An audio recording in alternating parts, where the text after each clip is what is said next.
Welcome to the Association of Entrepreneurship and Regional Development podcast. Each publication in our journal is a great opportunity to share significant and audacious contributions to a large audience. My guest today is Annalisa Sentuti from the University of Urbino Carlobo in Italy. She recently published an article entitled "The Exodus from Family Businesses: How Non-Successor Daughters Form Their Entrepreneurial Identity in the Business Family's Context." It has been published in Entrepreneurship and Regional Development, a journal edited by Taylor and Francis. She co-authored this paper with Francesca Maria Cesaroni. Annalisa, welcome to our podcast. Thank you very much for having me. It's great to be here. Can you tell us what is the origin of your paper? Why have you decided to address this particular topic? And what is the question you aim to answer? Yes, sure. My co-author, Francesca Cesaroni, and I have been studying the role of women in family businesses for many years. For a long time, we have focused on the role and roots of daughters in the succession process.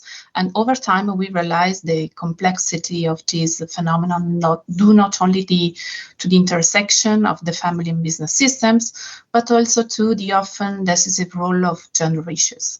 And more recently, alongside the experience of daughters involved in the family business, we began to notice the presence of daughters who voluntarily leave the family business to set up their own company. And this prompted our research about their experience. Looking back to the literature suggests that growing up in a business family stimulates an entrepreneurial attitude in children, and that the family's effort is often directed toward passing on an entrepreneurial legacy to successors to ensure the viability of the family business over time. But we know that families' entrepreneurial imprinting can extend beyond successors, and also non-successor can engage in entrepreneurial career. However, we know very little about this topic, and even less if we focus on daughters who make this choice. With a couple of exceptions, most of the research focuses on daughters within the family business. So we decide to shift the spotlight to non-successor daughters born into a business family who grew up with an entrepreneurial spirit, but then decide to engage in entrepreneurship outside the family business. And we think this is a very relevant and timely issue for a number of reasons. Firstly, it is important to understand the motivations of these women, how the decisions take shape, what factors can influence them, and how they live this experience, and what emotions they deal with. And secondly, it is essential to investigate what role business families have in this process to gain insight into how families support or not these daughters in entrepreneurship. Thus, we wondered how non-successor daughters who engage in new ventures form their entrepreneurial identity in the context of their business families. What are the main contributions of your paper? Well, we analyzed 10 life stories, and we identified 3 processes through which non-successor daughters form their entrepreneurial identity. We labeled them avoiding competition, defending, and emancipation. Avoiding competition refers to daughters who grow up in a business family that has already chosen the son as the successor of the family business. In this case, business families act as a springboard for their daughters, but by strongly supporting their entrepreneurial careers, but outside family businesses, because their brother was designated as a successor. This decision was taken for granted from birth by daughters, so they did not even consider joining the family businesses and formed their entrepreneurial identity through a process aimed at avoiding competition with the broader successor. These daughters engaged in identity work by accepting the family gender norms and benefiting from family emotional and material support to find a new way to engage in entrepreneurship. They are very grateful to their families and have strong ties with their parents and other family members. On the contrary, the defending process is characterized by an initially very attractive family business context. Daughters spend many years, 10, 20, and more, working in the family business, taking on increasing responsibility, gain experience, and they started building their entrepreneurial identity in this context and considered assuming the leadership after so many years and so much commitment. But when it comes to succession, the business family chose the son, even with less experience, ability, and talent. And at that point, the family business has turned from a cozy place to a pot of boiling water, a source of tension and anger. And these daughters told us they would have become their brother assistant or secretary, but they did not want to stay in the background and clearly state that they wanted to be their own boss and decide for themselves. So they left the family business and started their own companies to freely express their entrepreneurial identity. But this decision seriously undermined family ties. The family closed the doors to their daughters and they gave them no support of any kind. These daughters formed their entrepreneurial identities through a defending process because they had to defend their own entrepreneurial role, spirits, and skills from the family's expectations. And this situation called these daughters to engage in identity work by eluding family's norms, family's plans, rejecting a minor role in the family business, leveraging their abilities to rebuild an entrepreneurial identity consistent with their self-image.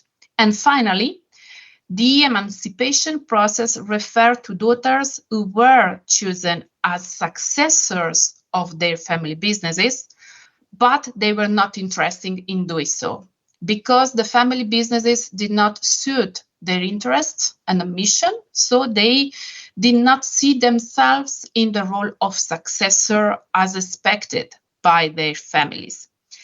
Thus, they chose to leave this role and decided to be entrepreneur outside the family business, according to their own passions and goals and ambitions. This decision resulted in a detachment from the family's logic and the family business dynamics. But the families, in this case, still provide support because they understood their daughter's motivation and trying to find a solution together. So family ties remain strong. And we call this process of entrepreneurial identity formation as a process of emancipation because daughters chose to determine themselves and acquire their own independence beyond what the family had decided for them. They carry out an identity work by giving priority to their project and negotiating with the family to gain consensus and avoiding divisions. What was for you the main theoretical or maybe methodological challenge or challenges in addressing such a question? Well, I think the most important challenge is to find women who are willing to share their experience in a sincere and clear way. It's not easy. It's not easy because this sometimes implies sharing unpleasant moments of their lives, talking frankly about their parents, brothers, sisters. I can say that the social constructionist approach and the life stories interviews that we use in our research have been very useful for this purpose because they allow us to create empathy between us and interviewees, create a climate of trust and confidence, and explain them that we were not looking for the absolute truth, but for their truth, their perception, and how they had lived their own experiences. During your research journey, what was your biggest surprise or maybe the most counterintuitive result? I think the biggest surprise was hearing stories of daughters deeply hindered and hurt by their family of origin. The family is often described as a context that emotionally, psychologically, and materially supports children and helps them to develop their potential and realize their dreams. We collected stories of daughters who confirmed this view, but also others who told us exactly the opposite. Stories in which the family becomes a source of anger, disappointment, frustration, the main obstacle to overcome, to acquire agency, independence, and to be themselves. And I think in this regard, the defensive process is what impressed us the most. These are often very painful experiences that we surely did not expect to collect. What are the main implications of your work for entrepreneurs, managers, policymakers, practitioners in general? Well, this work can help business families become more aware of the importance of passing on the entrepreneurial spirit to the younger generation, not limited to successors, but also extending the entrepreneurial legacy to non-successors of both genders. Fostering the entrepreneurial attitude of younger generation is vital for the family businesses, but also to further the creation of new businesses. And we also think it is important for business families to be aware of the entrepreneurial talents they have and to be able to enhance them to overcoming gender stereotypes that could distort the appointment of successors in family businesses.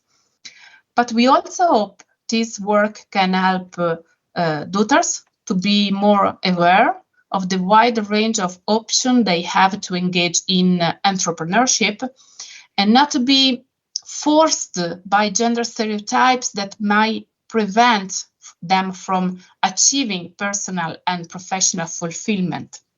From this point of view, this study provides daughters with the stories of women who may represent possible role models within business families. And we know that the role models are crucial for aspiring and encouraging women to embrace an entrepreneurial career. But I think the main implication relates to women entrepreneurs and the impact of the business family dynamics at the individual level. Especially daughters involved in defending or emancipation process feel very often judged in a negative way by relatives, family, friends, society in general, considered as ungrateful daughters who have betrayed the family. Some experience a deep sense of loneliness in carrying out their choice. And a message that we would like to convey with our work is what one of these women told us, namely to tell the daughters who make this choice that they are not alone. They are not black sheep of the family, but women who often with great courage want to self-determine their lives, gain independence, and simply be themselves. Thanks a lot, Annalisa, for participating to our show and presenting your paper entitled The Exodus from Family Businesses, How Non-Successor Daughters Form Their Entrepreneurial Identity in the Business Families Context.